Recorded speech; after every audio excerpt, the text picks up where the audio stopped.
EMI 100 and EMI 200 are styrene-acrylonitrile copolymers of low molecular weight and are used for ABS polycarbonate and their blends. EMI 100 has been developed as a master batch carrier to make all components dispersed homogeneously in a compounding process. As the carrier enhances the fluidity of a polymer melt, immiscible additives such as pigments and flame retardants can effectively spread out the compound.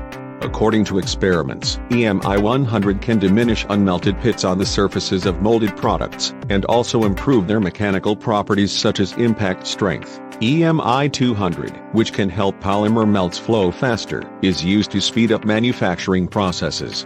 Increasing the fluidity of a polymer melt is one of the best ways to mitigate its frictional degradation. Enhanced mobility of polymers can also reduce residual stress in molded products. Consequently, little residual stress avoids damaging the molded products by chemicals like paints. We've tested EMI 200 for PCABS, and found that the flow improver works nicely for flowability, while it hardly gives up their impact strength.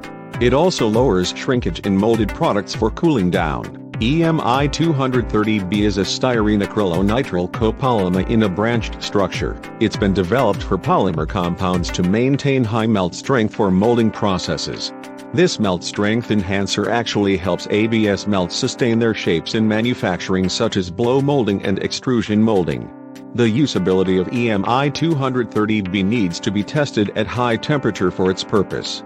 When it is added to ABS blend melts, it makes them move slower and keep stronger as the experimental data present. If you have more question about fine blend products, please visit fineblend.com.cn. Thank you.